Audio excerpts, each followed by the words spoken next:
She's out. I just had cataract surgery, folks, so one eye is perfect, this eye, no. So I am totally cockeyed. You can't hear me? I'm on here. I'm on. Can you hear me now? Okay. Welcome to the Applause Acting Workshop. My name is Ann DiCarlo Safely. I put DiCarlo in my maiden name because just one day, one night, I want to be on stage as Ann DiCarlo. When I first heard about this class, I thought, I really should go and check it out. I'm not much of a joiner though. I don't play mahjong. I don't play canasta. And what do? I go to the gym. Like Michelle Obama. But I decided to go and check this out. When I got to the door, I said, wait a minute, Annie, what are you doing? Why are you doing this? They're going to judge you. Everything you say, everything you do, you're going to be judged. Haven't you been judged enough in life? Yes, haven't we all, ladies? We're either too tall, too short, too thin, too fat, something to be judged. And then I thought, what's one more judging? So I went in. I opened the door, carefully, and I walked in. Guess what I found? I found my people. I found where I belonged. They were all left to center, just like me. They all thought they were actresses and actors and comedians. All those talented people that were there with me were warm and welcoming. Many had done stage performances before. Those of us who were new thought, gee, can I really do this? Can I really act or do something funny? And then something happened. We all started saying, yes, I think I can do this. We learned how to say no in 10 different emotions. Can't hear you. We learned how to say no in can you hear me? Yes. No. Maybe it's your hearing.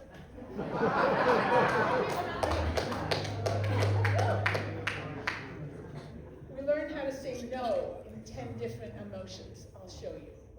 No. No. Nope. No. No. No. No. No. I said no.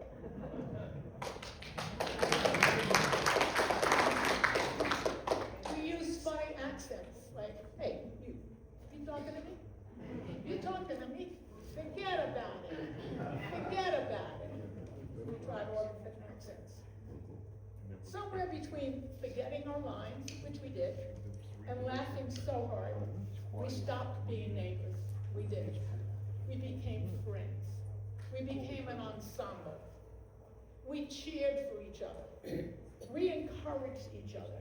We applauded each other. People who thought they couldn't, guess what? They did. People who thought, oh, I'm too old. No, you're not. You're never going to be too old. People who thought, it's too late. Guess what? It's never too late. It turns out it's not about acting. It's about being vulnerable. Allowing yourself to be open, to be seen, to be judged. It's about watching someone just like you take a chance and do something and realizing you could do it too.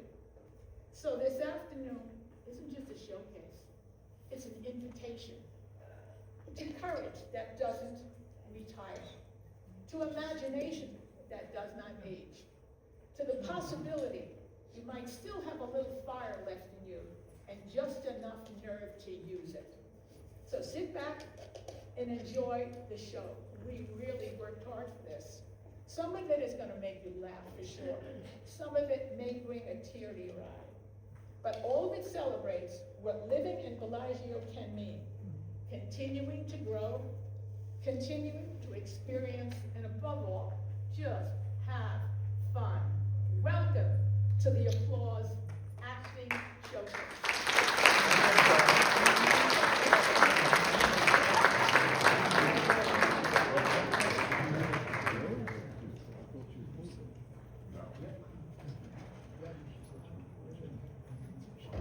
I just want to clarify something. Here we go. Is this coffee or cremation? It's August. It's humid. Why does it feel like February in Buffalo? Because 72 is civilized. 72 in Florida is soup. It's balanced. You're wearing 3 layers. Because I live with a woman who thinks menopause is a climate event. It is a climate event. It's El Nino with lipstick. Look at him. He brought reinforcements. I've been here before. You don't understand. When my wife gets near the thermostat, When I restore human dignity, she drops it to 69. 69 is very refreshing. 69 is Vermont. In his own house, the man deserves respect. in my own bloodstream, I deserve survival. Go open a window. Open a window, all the mosquitoes will come in. You survived Vietnam. This is worse. This is not about temperature. It absolutely is. No, it's about control. It's about respect. It's about airflow. Fine, compromise. 73. 74. 72. 76. Stop. 73 and nobody touches it. Nobody? Nobody. Fine. Guys, just put on an extra sweater and deal with it. Remember, happy spouse, happy house.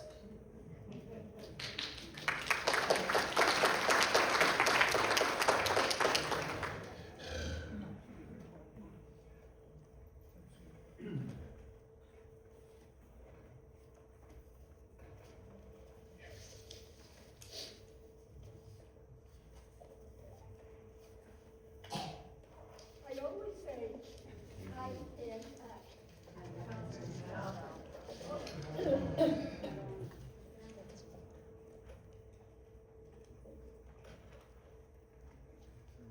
This is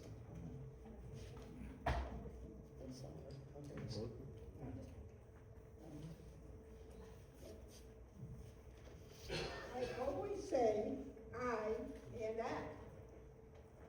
Which is interesting, because I act all day long.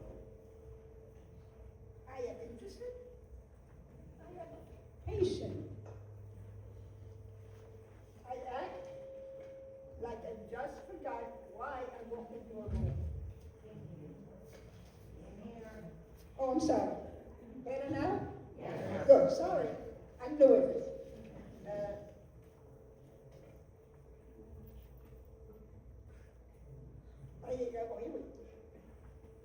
I act like I didn't just forget why I walked into a room. But when it comes to this, suddenly I'm very honest. I can act. And here's the funny part. I can get up, I can sing in front of a room full of people, I can remember lyrics, I hit the notes, feel the music, my face changes, my body moves, and I tell a story without saying a word. But somehow, that doesn't count. I thought acting meant pretending to be somebody else. Turns out, it just means paying attention to what you already am doing. Because if you can stand in front of people and feel something and let them see it, that's acting. And now that I'm doing it, I'm a little surprised. Not because it's hard, but because it's easier than I thought. Like something I already knew how to do, I just didn't know it had a name.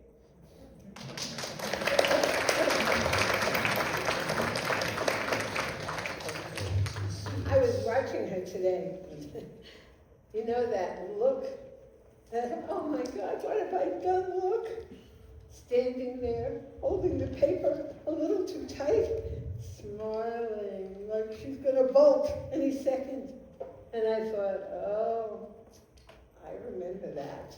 Oh, I remember sitting in my car and thinking, oh, what's wrong with me? Why did I put myself through this? But I'm a grown woman. I should be able to handle it. I remember walking in, trying to pretend. I'm not terrified. No, I'm just casually exploring.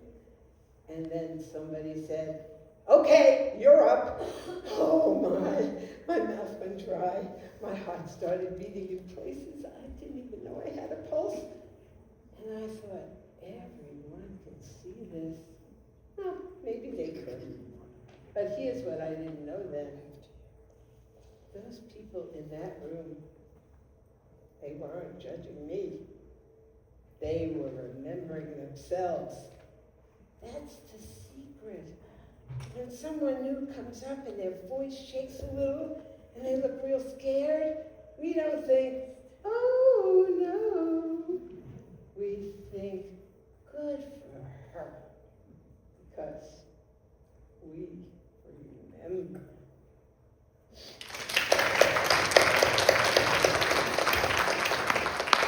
You know what's funny? People think confidence is something you're born with, like long legs or blue eyes. Like one day you wake up and stretch and say, well, look at me, I've arrived. No, confidence is a decision, not even a big dramatic one. It's small, quiet, a little stubborn if I'm being honest. It happens in moments no one sees, like standing in front of a mirror and not fixing anything, not adjusting, not apologizing. Nope, just going. Sometimes I thought I had to earn my space in the room. Be a little better, a little easier, a little less. Take up just enough space so people liked me, but not so much that they noticed me. Which, by the way, is a very exhausting way to live. So, I thought, what if I just showed up, as is? No improvements, no disclaimers, no, don't worry, you'll like me better in a little while. This time counts too. So I tried it. I walked into the room without rehearsing who I was going to be. Didn't shrink, didn't smooth the edges. And guess what? No one fainted, no alarms went off, no one ran screaming into the parking lot. Very disappointing, I must say. In fact, something surprising happened. They met me there. Not the polished version, not the edited version, me. And I thought, oh, this is so much easier. So I did it again, and again. And now, I don't save my voice for when it's more convenient. I don't edit myself down to make other people more comfortable. Because what I finally learned is there's nothing wrong with exactly who you are. Even if you're not the tallest person in the room. And saying, this is me. I'm not arriving, I'm already here. And if that makes someone uncomfortable, well, who cares? They'll adjust, I already did.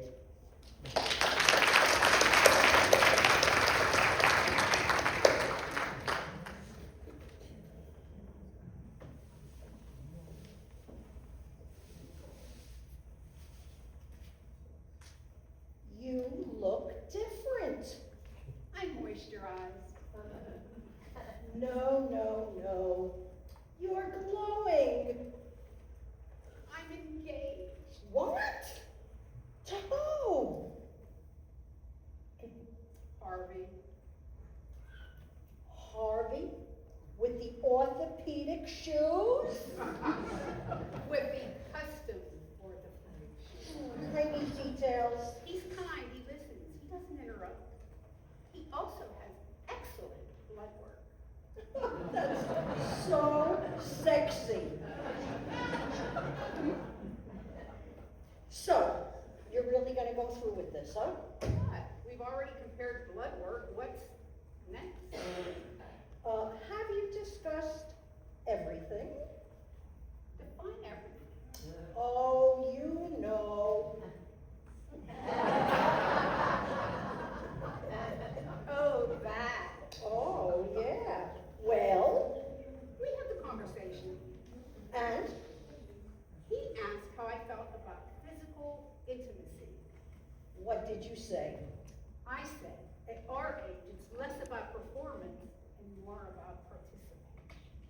You did not. I did. Oh, God. What did he say? He said he stretches daily. For what? For who? So what's the plan? Frequently or infrequently? I told him I prefer quality over quantity. Meaning? Marlene, if I'm putting on good lingerie, it's not for bookkeeping. You bought lingerie. It was on sale. I'm not reckless. Doris, be honest. Are you nervous?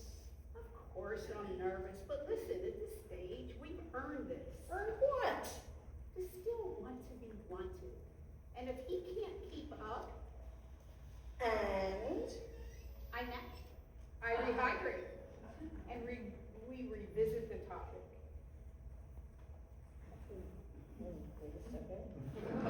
wait a second.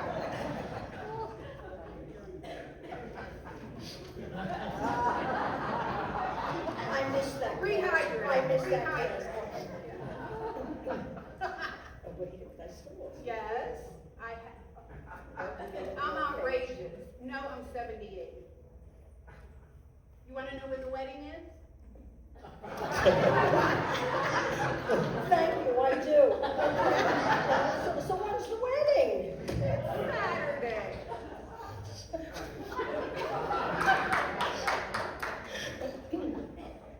Look, we have fun. And tonight? Tonight, I'm going home to practice being infrequent. Is that one word? Or two.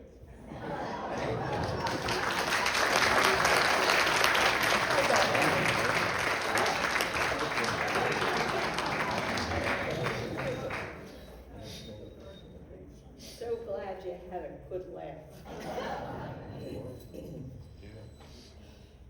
Ladies and gentlemen, I'm 79 years old. And somehow, today, I woke up in my 32-year-old body. But just for one day. I wake up in the morning to little hands tugging at the blankets. Mommy, Mommy, wake up. They're shouting. I blink. I wipe my eyes and I sit up slowly. They're my babies. They're small again. I gasp. I cry. They climb into my bed, giggling, wiggling.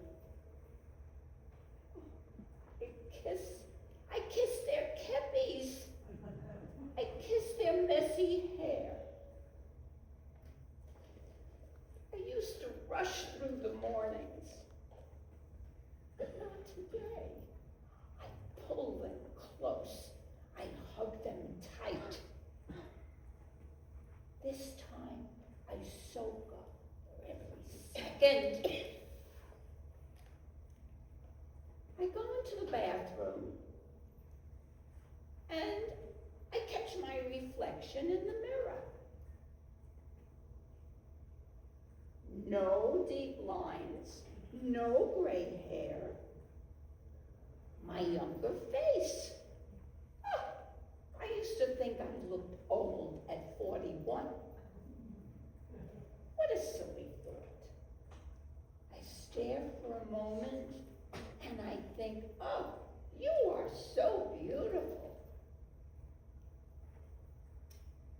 Then I go into the kitchen and I find my husband. He's making coffee. He looks so young and strong. I put my arms around him and I embrace him tightly. He turns around and looks so surprised. You know why? I think it's because we didn't do it enough when we had the opportunity.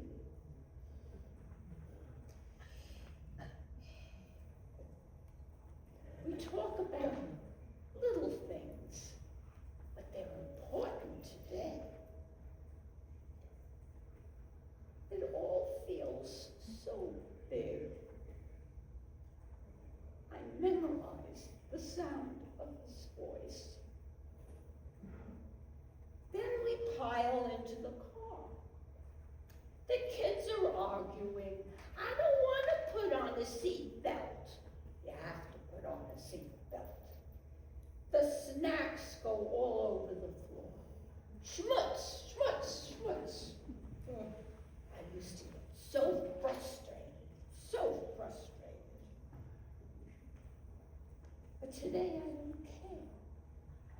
because I know for years to come, my car will be quiet and clean. Dinner is so loud and disorganized. No one wants to sit still, no one likes what they're eating. And they're shouting and they're giggling and they're arguing. But there's so much life. I just sit and watch, trying hard to burn it into my memory. Before bed, I pick up the phone and I call my mother. And I hear her voice. Mom. I haven't heard this voice in so many years. And I close my eyes and let her voice wash all over me.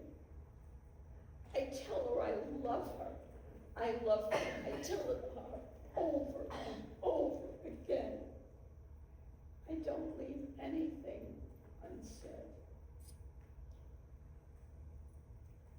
Now it's time for bedtime, story time. The little ones are all around me. This time, I don't skip any words like I used to. I read every single word, and then I say, can I read another book? And they say, yes, Mommy, yes, Mommy. Shocked. I don't want this day to end. I'm so lucky I have one more day. And this time I know how to appreciate it. This was joy. This was love. Those little Pitzler hands. The loud, messy dinners. My strong, young body, no aches, no pains. My parents were still alive. It all should have mattered so much more than we even realized.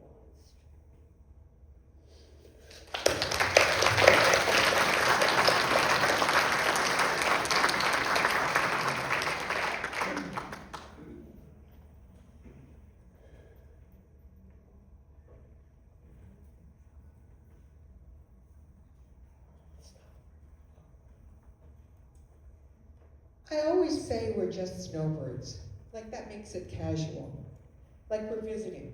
But the truth is, the minute I turn into Bellaggio, I feel something different in me.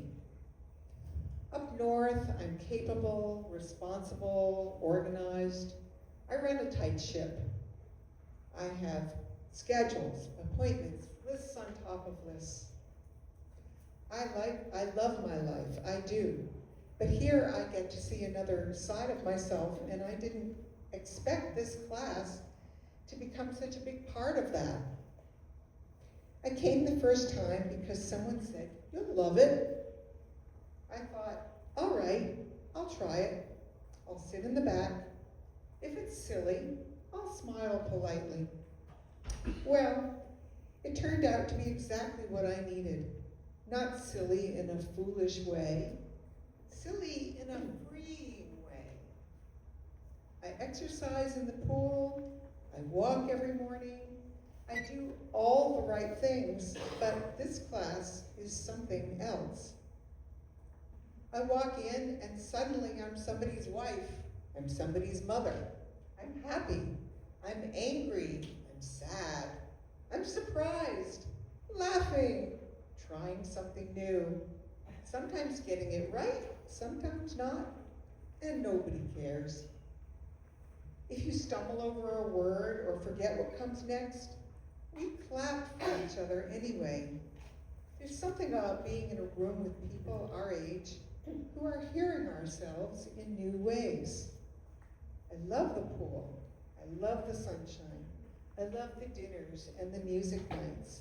And I love this class. This surprises me.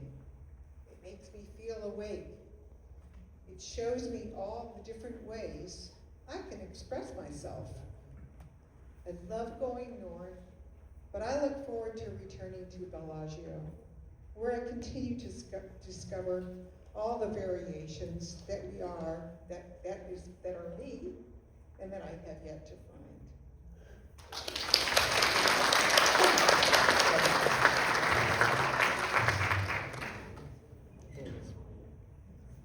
You know, what's the worst part about it being old?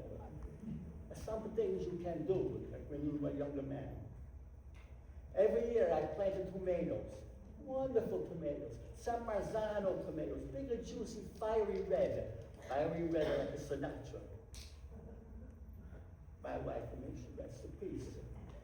Rosa, I miss you. I miss Rosa's homemade raviolis. Oh, she said to me, Antonio, why must you plant so many tomatoes? We don't need so many tomatoes. Nobody likes oxygen either, but we like. We breathe. For 30 years, my son Vincenzo and me, we go into the backyard in the spring, look at the nice smell of the spring air, and we till the dirt, then we turn the dirt upside down to make it for the tomato garden. We dig in the soil. We argue a lot. I like it about the New York Yanks. And by Vincenzo, we like the New York Mets. He's okay, what does he know? But this year, by Vincenzo, he's not available. My poor boy. He's in a prison. But not for anything big, just enthusiasm. He's all over the place. He loves enthusiasm. I wonder what DNA he has. So I write him a letter. Dear Vincenzo, I'm sad. I don't think I can plant a tomato garden this year. I'm too old to dig in the garden. I bend down on my knees and go to the slab. If you were here, I know you would help me. Love the Papa. A few days later, I get a letter back. Dear Papa, don't dig up in the garden. That's where the bodies are buried. I'm not out with the bodies. 4 o'clock in the morning, I got a bigger spotlight coming through my window. I got FBI, CIA, policemen, a helicopter goes zing, zing, zing. I jump out of bed. I sleep al dente. Oh, not al dente, al natural. I like to swing back and forth. They have a man come in and says, sir, take off, put your pants on and go sit down. We believe that there's bodies in your yard. I told them I want the bodies in my garden.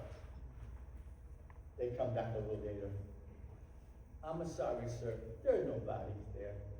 And they leave. They apologize. That afternoon, I get another letter. Dear Papa, go plant the tomatoes. I could not be home to help, but I sent my staff over to do. Love of Vincenzo. That's my boy. My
are you?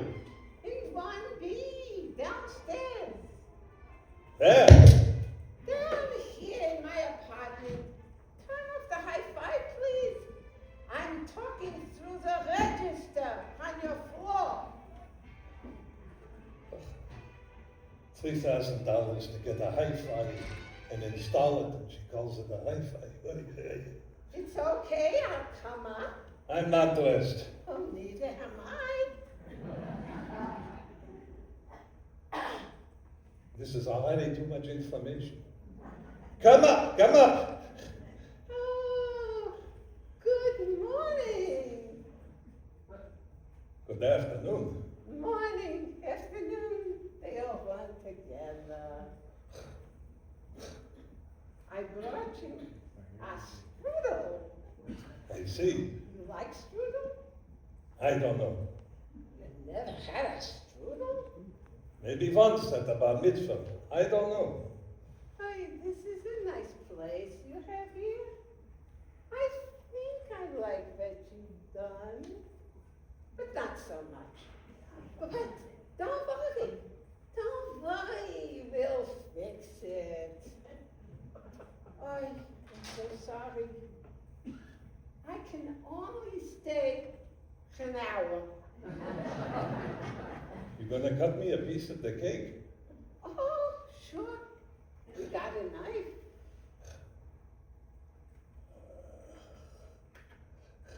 Oh, good. And a plate, maybe?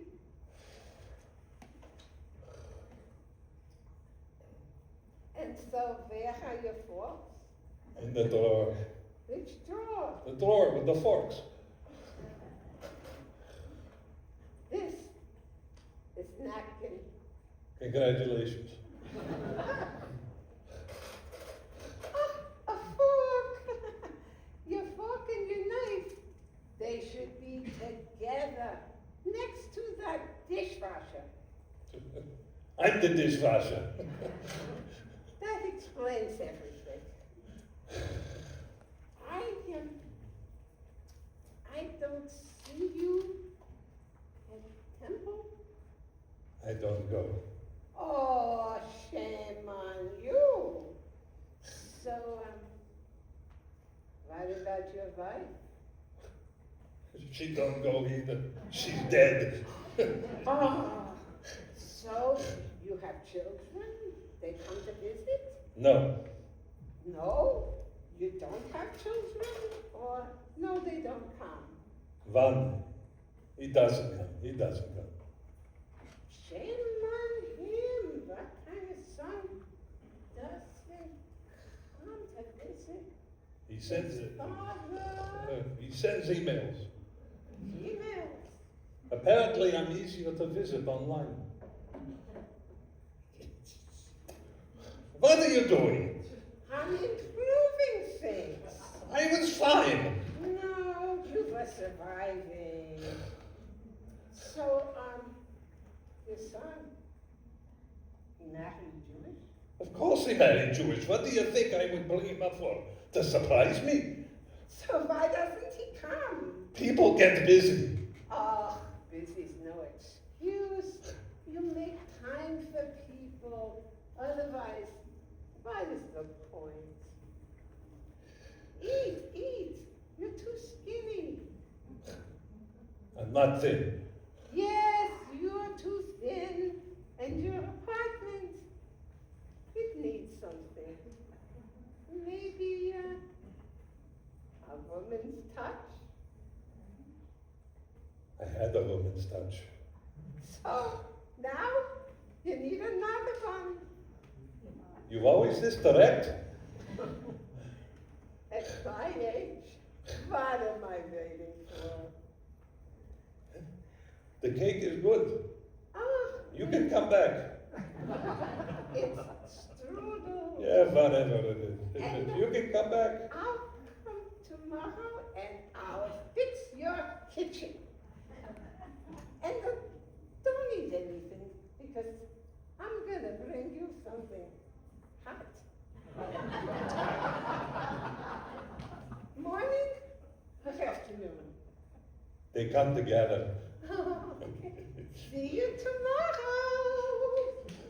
$3,000 for a high five. Oy, oy, oy. But now I got Mrs. Castle. You, Mrs. Castle!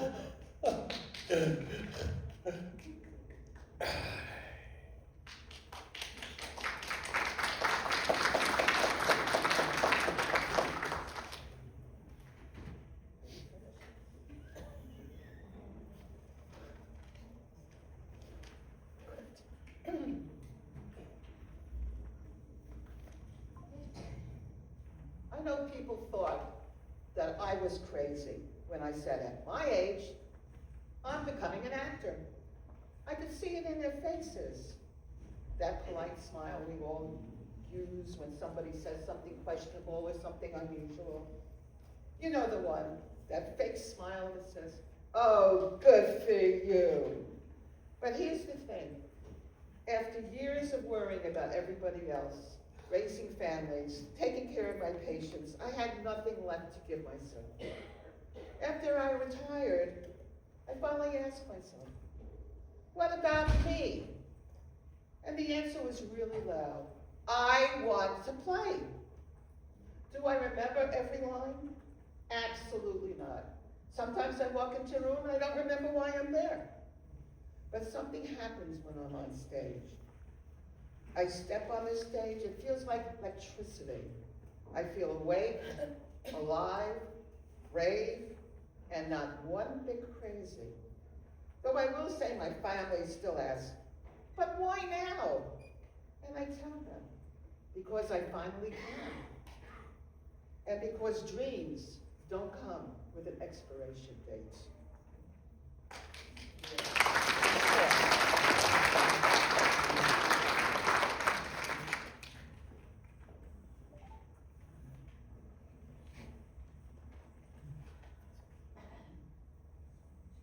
Hello? Aunt Barbara?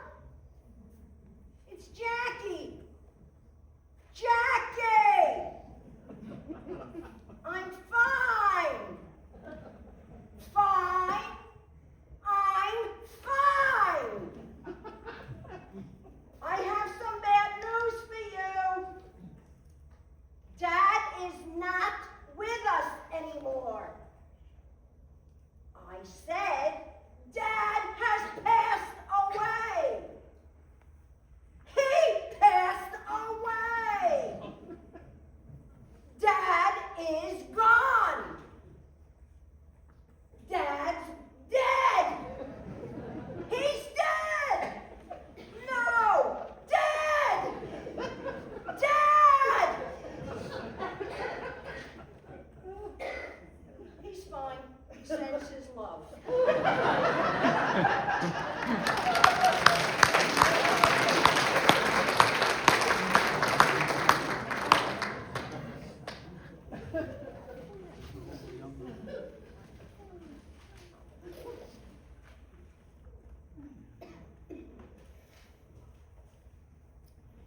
You know what everyone says to me? Do you still dance? Do you still dance? As if it's something I misplaced, like a glove or my reading glasses. No, I don't still dance. I always dance. But just not the way you think. There was a time, oh yeah, there was a time when I counted my life in counts of 8, 5, 6, 7, 8.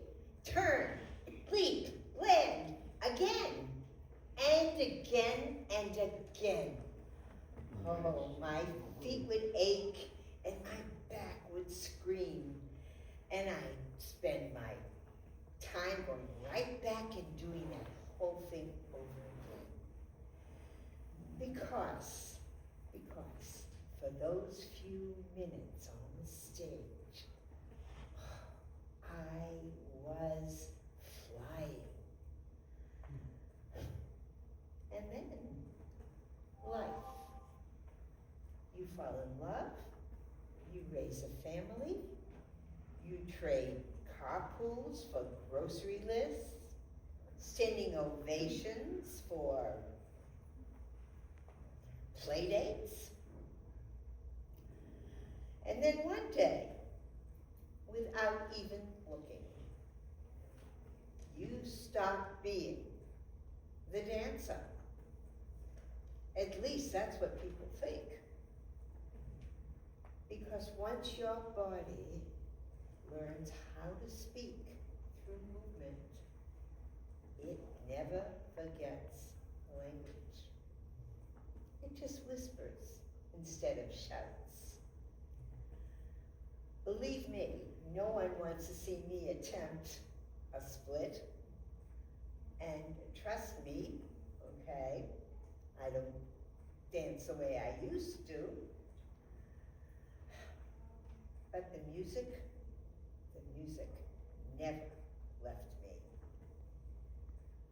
And it's still there. It's still in the way I walk. It's still in the way I stand. It's still in the way I fill up space in a room. And every once in a while, when no one is watching, I still fly.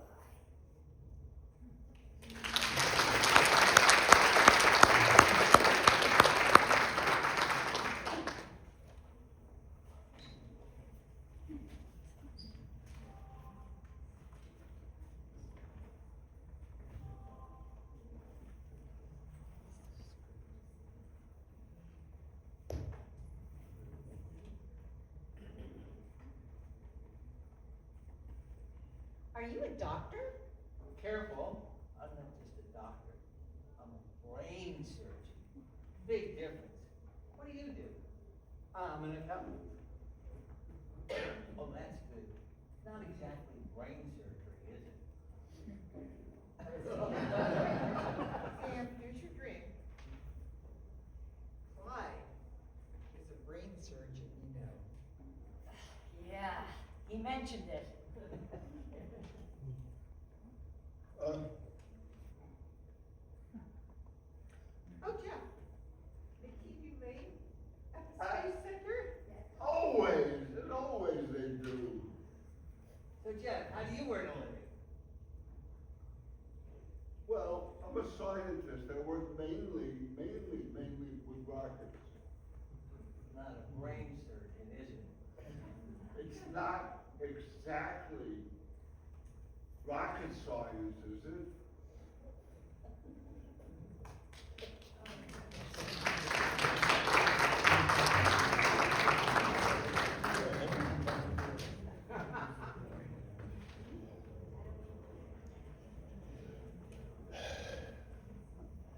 Being married for almost 50 years means I never read the fine print. It means when she says, we'll talk about it later, usually means never. It means that arguments no longer have words. We just sigh. That's the fight. It means loving someone through hairstyles they regret and clothes they should never have worn. It means that she knows where everything is in the house, even the stuff that you lost years ago.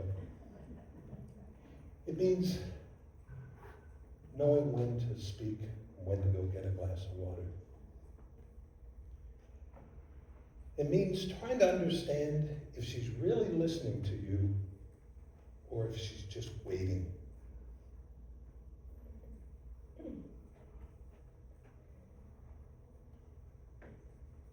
We've all grown up. We've all changed. Our bodies, our habits, our patience. But being married that long is very difficult. The good stuff remains. I mean, she still knows when I'm quiet, I still notice when she's tired. But being married that long means that I don't imagine life without her. Not because I can't survive, but because I don't want to.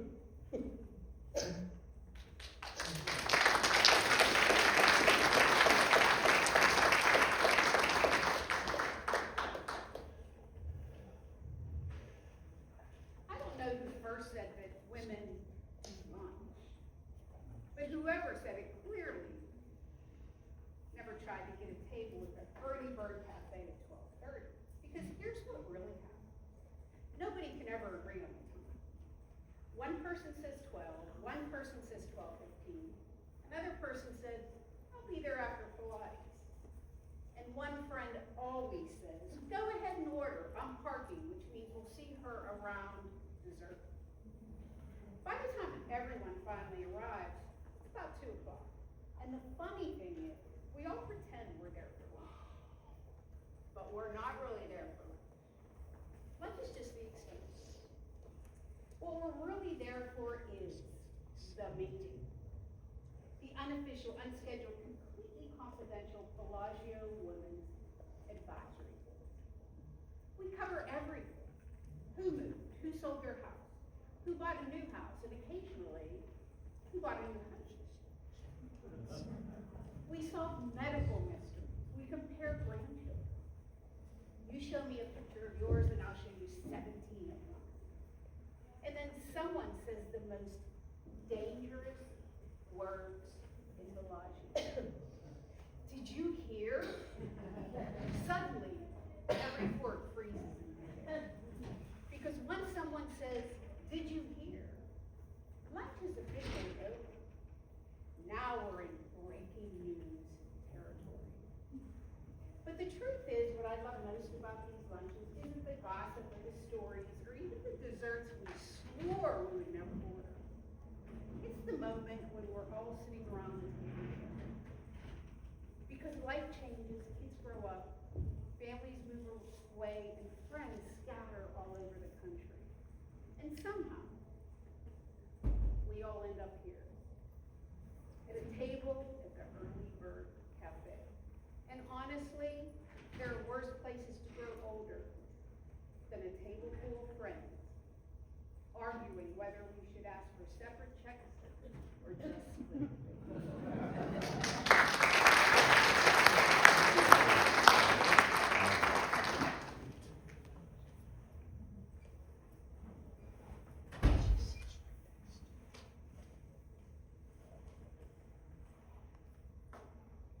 At this age, I find myself wondering about things I never thought of.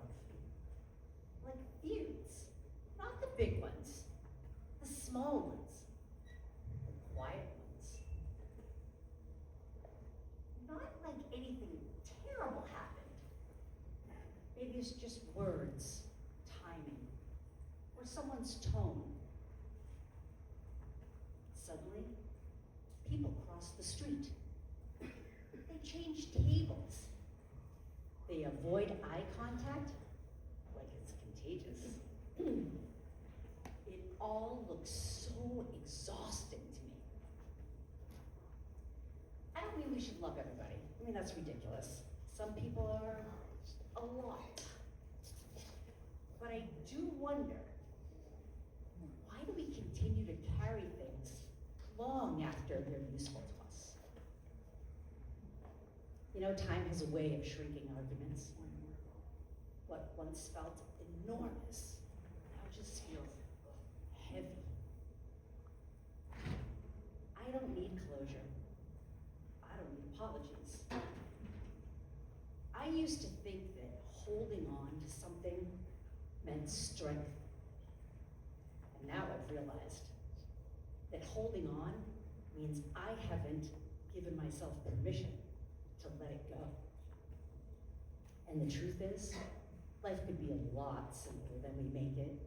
It could be kinder. It could be lighter. And to use an F word, it could be fun. Life can end at any moment, guys. We all know that. That's not being dramatic. It's just the truth. So I'd rather spend what time I have left living my life in peace, not avoiding people, not proving to anybody who I am or what I want to be, and certainly not carrying things that no longer serve me and never belonged to me. Because I'm busy just living.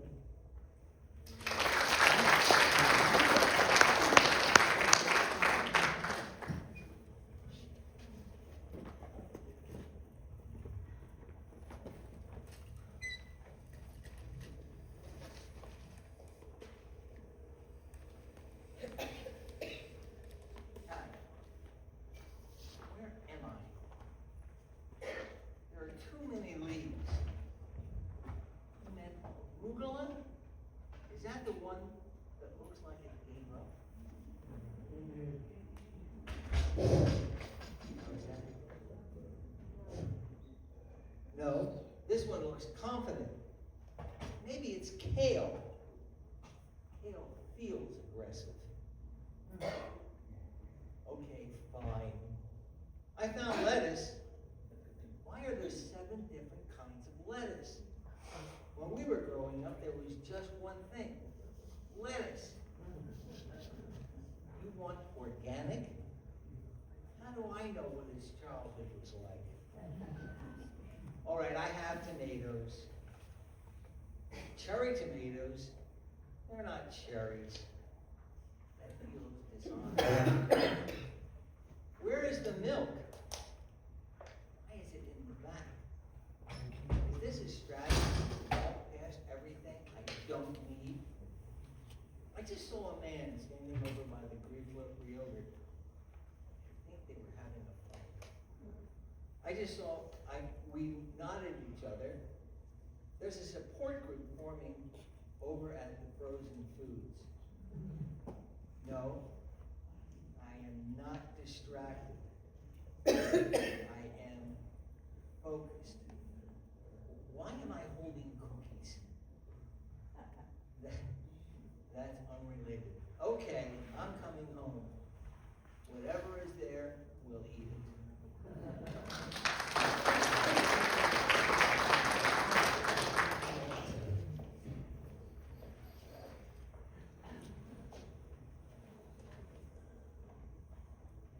I wake up every morning now, and the first thing I think of is a number.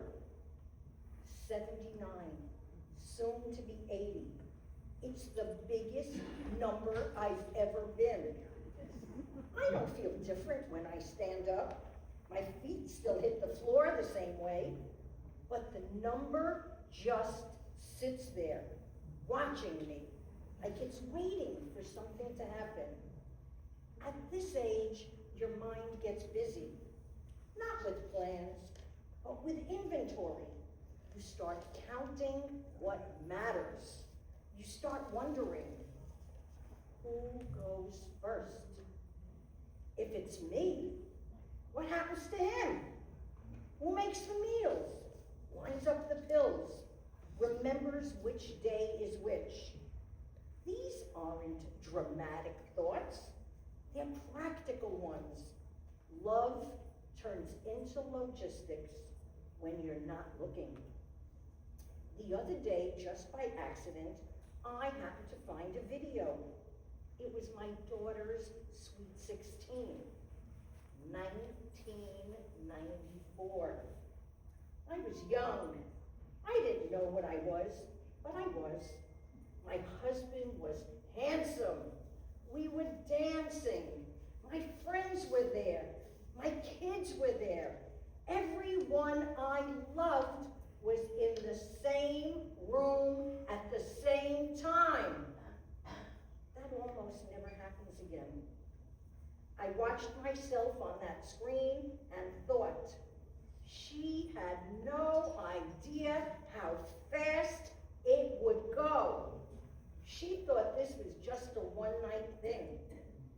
And now, my granddaughter's in Madrid, living the life you're supposed to live when you're young, collecting stories instead of worries. My daughter listens to me on the phone, and I hear something new in her voice. Concern. Not for herself, but for me. We don't all think about the same things at the same age. When you're young, you think about what's coming. When you're my age, you think about what stayed. And here's what stayed. The dancing, the laughter, the trips when it was just us. The moments that didn't know were so important at the time. People would think getting older is about loss, but it isn't. It's about memory finally slowing down long enough for the gratitude to catch up. And some mornings, when that number gets to feel so heavy, I remind myself, I'm not running out of life. I'm standing inside of it. And that is still a beautiful place to be.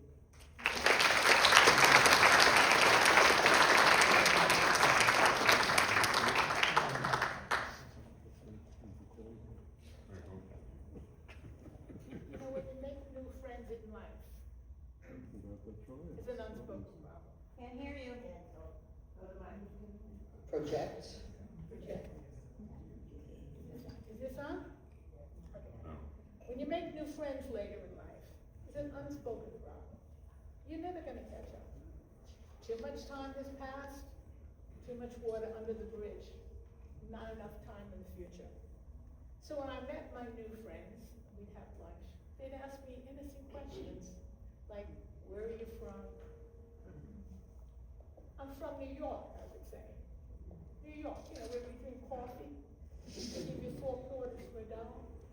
But besides being from New York, I'm actually from the Bronx. It's the only borough with a stop in front of it. Now, if you know the reason, fine. If not, I'll meet you in the lobby, and we'll talk later. The Bronx is known for several things.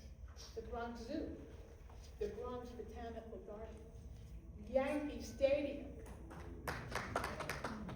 Little Italy. Very safe to go to Little Italy because all the mafia live there. No one's gonna bother you unless the mafia is looking for you, then don't go. I survived 10 years in Southern California, 10 years. Those people are crazy. Here we worry about what, a hurricane? Oh, we go to Publix and we load up food and we plug in the generator. We close our shutters and we wait. Try waking up in the middle of the night with an earthquake, okay? Unless you did that, you haven't lived yet, folks. Yeah, you wake up in the middle of the night with an earthquake. I lived 12 years in Las Vegas. No, I'm not a gambler. And no, I'm not a stripper. I lived there, but I'm a mother, and I'm a grandmother, so you don't do stuff like that. Then they asked me, so you had kids? You want the short answer? Or you want the hard answer? Yeah, I had kids. I got 2 sons. They're fabulous. They're handsome. They're very successful. Very smart. Then why do they piss me off? You know why they piss me off? Because I overdid it. I taught them everything that I could. I taught them about the birds and the bees. I taught them how to dance in the kitchen. Here's how you cha-cha, all that. I took them to comedy shows when we lived in Las Vegas so that they would have senses of humor. And now what's my payback? I am teased constantly. I am made fun of 24/7. They think it's funny. Well, it is funny, and I do laugh, but I don't let them see me laugh. But it never ends. That's my payback. Actually, my payback is my 7 wonderful, gorgeous, handsome grandchildren. That's my payback. And then the final question, they go, so are you married? Do I look married? Do they not see the smile on my face? Do they not see the look in my cataract-free eyes? Do not see the bounce in my step when I walk? No, I'm not married. Because if I was married, like this, I'd be like this. I'd be exhausted. Been there, done that, and I'm not going back, unless, of course, you find me a stud. Who's handsome, great sense of humor, adores me, lots of money. Please don't make me gay, please don't make me gay. So you know, my old friends, they might have known my whole story because they lived it with me. My new friends, they're just not gonna be able to do that. So when we meet for lunch, we skim the surface. We talk about the weather. We talk about where we're going, trips we're gonna take, recipes. Now, these people don't cook. Because you know what, you can't download a whole life in one conversation. But here's the part of it. My new friends don't need the whole story. They just need this version, today. Who is Annie today? Because I'm still standing. No matter what life threw at me, I'm still standing. I'm still curious. I'm still open. And I'm still going for the joke, even if the joke's on me. We're never going to catch up, but we don't have to.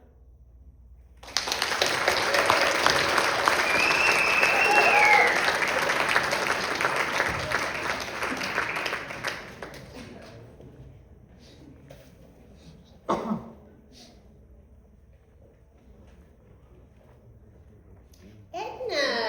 Oh, so good to see you. Oh, So good. Well, I'm glad I ran into you because that nice George Johnson asked me out on a date, and I know you went out with him last week. And I wanted to talk to you about him before I give him my answer. Okay. Well, then, I'll tell you, okay? He showed up at my apartment, punctual, at 7 o'clock, right on time. Mhm. Dressed like such a gentleman. Three-piece suit with a vest at the top. Oh, and he brought me this gorgeous big bouquet of flowers. Oh. And then we went downstairs. Where? What's there? I'm glad you asked. A limousine Oh. and a chauffeur Oh. with a hat. Oh. Impressive. Then he took me to dinner, to a real nice restaurant. Expensive. I had lobster. I know it's not kosher, but I didn't care. Champagne, Ooh. dessert, and after dinner drinks. Then we went to see a show. It was wonderful. I enjoyed it so much, so hard. I could have died from pleasure. My goodness, sounds wonderful. Don't get so excited. Get flattered. Then we went back to my apartment. Mm-hmm. Nightcaps. Okay. Lillian, he turned into an animal. Yes, an animal. Oh. He got crazy. He tore off my good new dress, not from Marshall's, from Saks Fifth Avenue. He tore it off. And he had his way with me 3 times.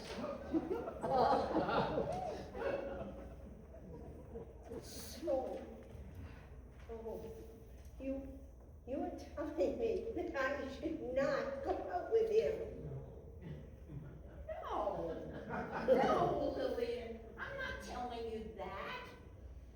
I'm telling you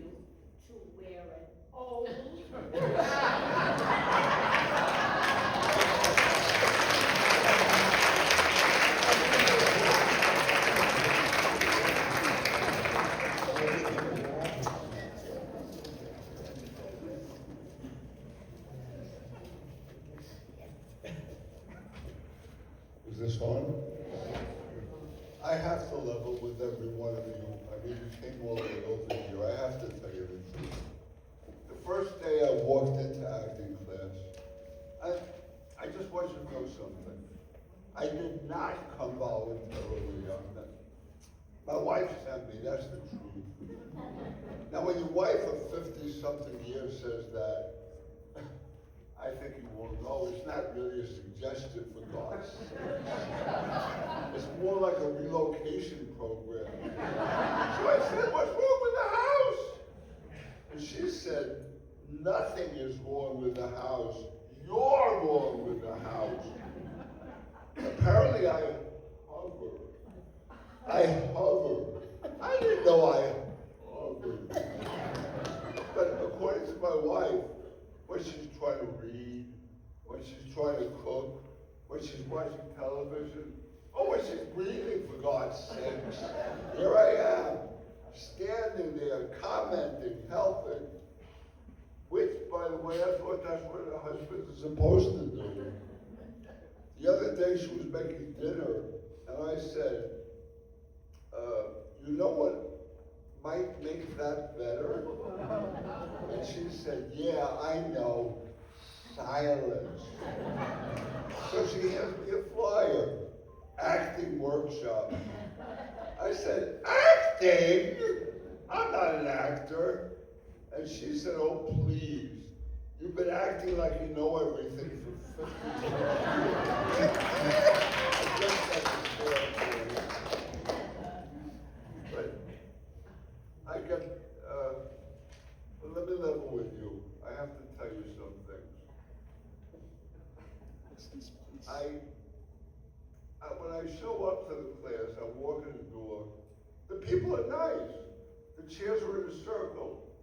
Everyone is smiling, everyone. And I say the only honest thing I could say is think of, right? I'm telling you I'm here because my wife sent me. But I'll tell you something. I actually love it here. Don't tell her that. No, because she's trying to sign me up for other things. Last night she says, maybe you should try pickleball. Pickleball? Do I look like a pickleball player? I'm 6'6", for God's sakes. If I bend down that many times in an hour, somebody's calling an ambulance. And then she says, maybe golf. I said, you want me to wander around outside in the Florida heat for 4 hours chasing a little white ball? Did you ever see someone try to hit a ball 5 feet on a pool table to get it into the hole? For God's sakes, I already did that. It's called raising children. No. This class is perfect.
We're also stage crew. Stage crew today.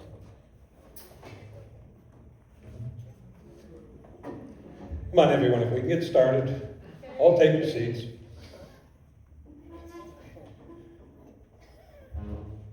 Good? Sit, relax.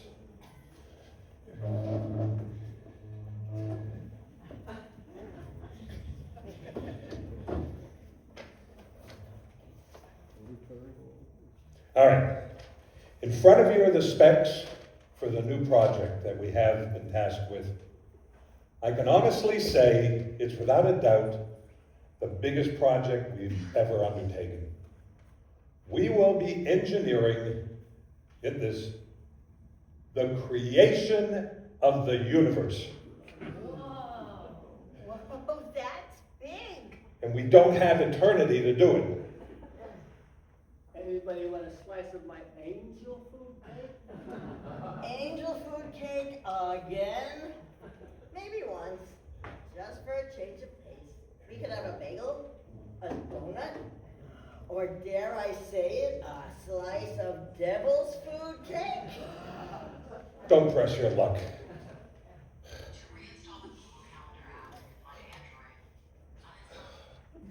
All right.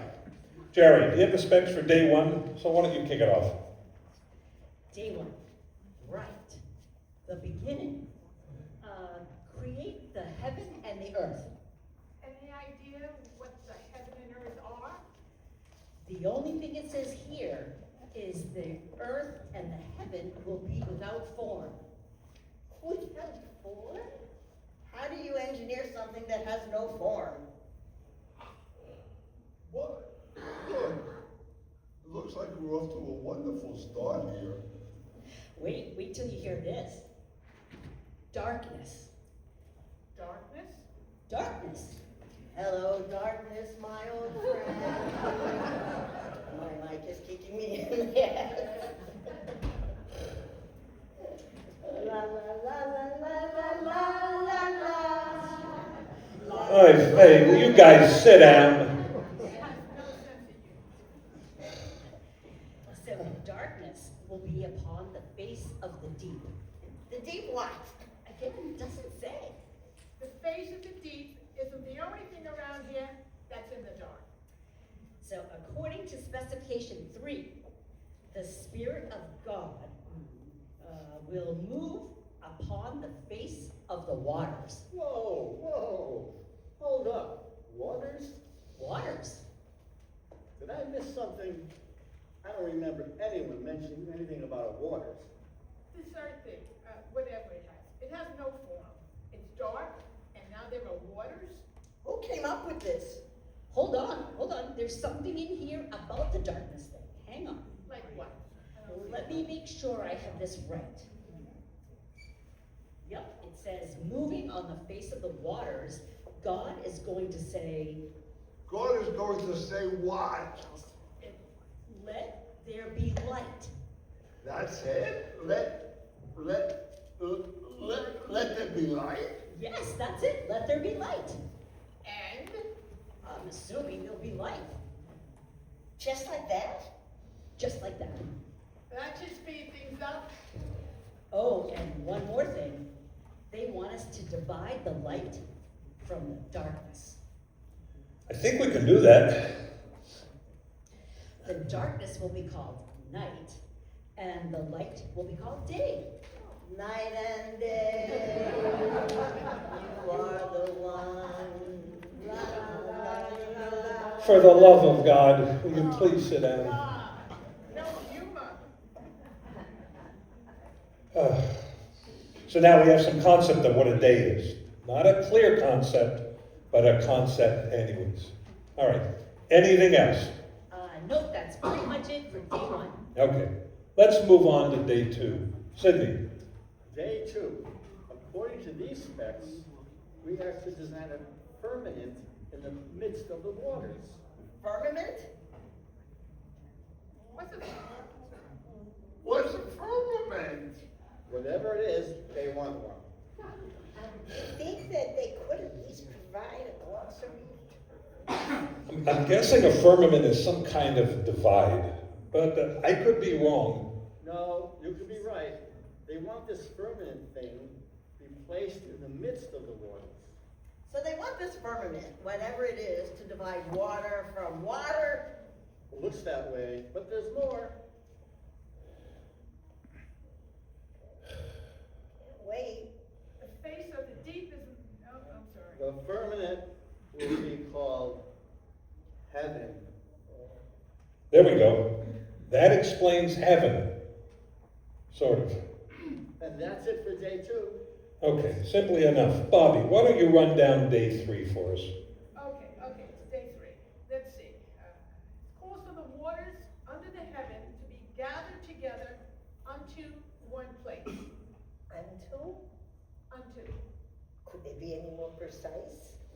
Oh, and one more thing. They want dry land to appear. All right, we can put the dry land guys on that, okay? Yeah. Dry land is going to be called earth. All right, anything else? Now that seems to be it for day 3. All right, moving right along. Sydney, what do you have for day 4? Day 4, the plan is for earth to bring forth grass. Just grass? No, there's more, a lot more. And I quote, the herb yielding the seed and the fruit tree yielding the fruit, and after this kind, whose seed is it himself upon the earth? You'd think one of them could construct a simple compound sentence. And that's what you have for day 4, it's a wrap. Anything else for day 4, guys? Let me see. Yeah. There's 2 great lights in the firmament. 2? Yeah, great lights in the firmament. That's what I'm telling you. The great light, the sun, is to rule the day, and the lesser light, the moon, is to rule the night. So the sun lights up the daytime, and the moon lights up the night, and I light up when you call my name, because you know I'm gonna treat you right. You gave me fever. Oh. I think that's it for day 4, unless someone has anything else. Things to be coming into focus here. So what do we have for day 5? Madison? Let me see. This calls for, and I'm paraphrasing, creatures that have life, fish in the waters, and fowl that fly.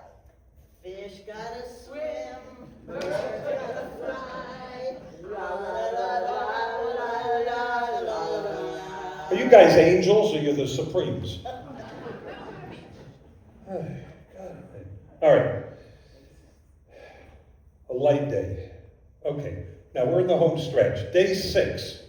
What do we have for the last day? Leslie. They want us to do cattle and creeping things. Creeping things? No, creeping things, which may also be a little creepy. I suppose that's up to us. Now this is where it gets complicated. Why complicated? Very complicated. How so? They want us to design a male.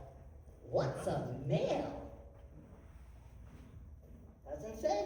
Just says design a male. Does it say what this male is? What it does? What it looks like? Male, male, male. Here it is. Created in the image of God. Anybody know what God looks like? No. I don't think we're even allowed to look.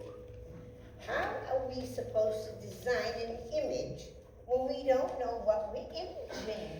I don't know. I guess we'll just have to take a shot. We can always change it. Hold on, listen to this.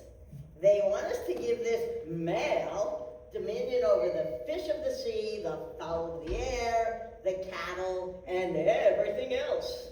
Everything? Every Everything tree, else? every fish, every bird, all the cattle, the whole 9 yards. Basically everything that grows and moves, this male can not only rule over, but get this, eat.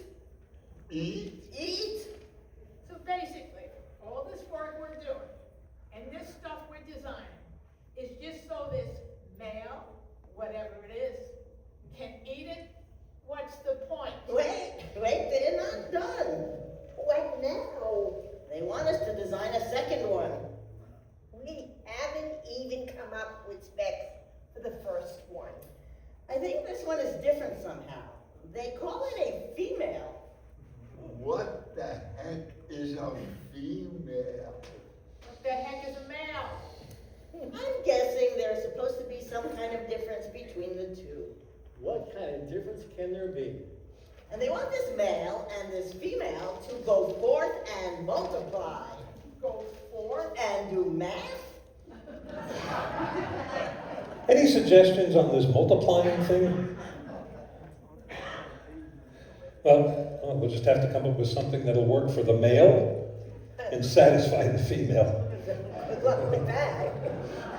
How about this for an idea? What if we design the male as a sort of a prototype? Okay, where are we going with this? Okay, hear me out. Whatever we come up with for this male, we keep a close eye on it. Then after some time has passed, we evaluate the results, see what we did wrong, what we did right, and based on our findings, we create the... Female. Right, the female. As a new and improved version of the male. Right. So what do you think of this male-female idea? You think we can do it? What could possibly go wrong?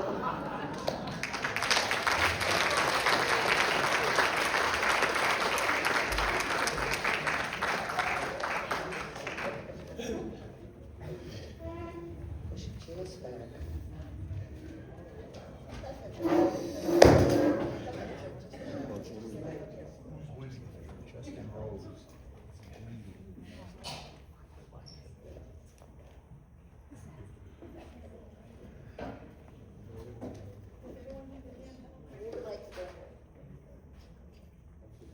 Well, this is the part where it all comes together. The lights go up. This is the part where it all comes together. The lights go up, the curtains are open. It wasn't perfect. It wasn't flawless, but it was honest. And in a lot of ways, it was beautiful. Because what you saw today wasn't about getting everything right. That's not what we wanted. It was about showing up, taking a breath, and stepping into something new together. There's something very special about watching people decide at this stage in their life that they're still willing to try, still willing to risk, still willing to be seen. And that's what makes this room feel the way it does right now. It feels full, it feels warm, and it feels alive. So thank you. We all thank you for being here, for listening, for laughing with us, for laughing at us, and for sharing this with us. And now it's time to celebrate the people who all made it happen. To keep it simple, I'm going to name everyone alphabetically. But before I do, we all here want to give our sincere thanks to our leader, who wrote 90% of what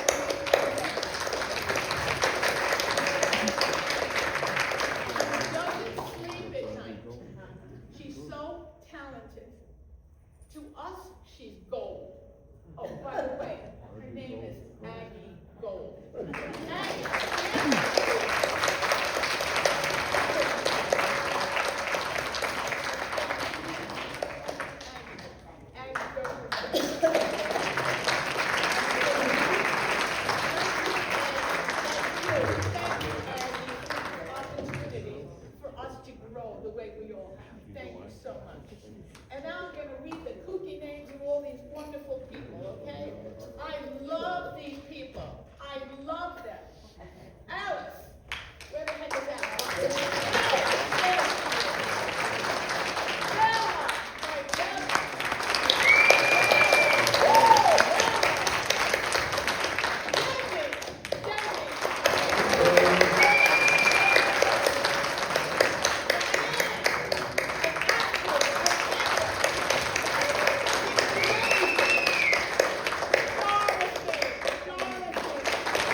from Melinda.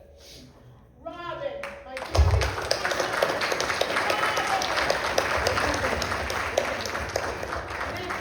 Ken, who's taking a flight to Hollywood to give us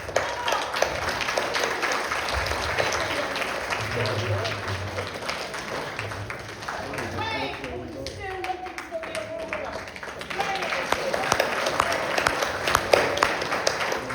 Last but not least, the best chef in Bellaggio, Tom.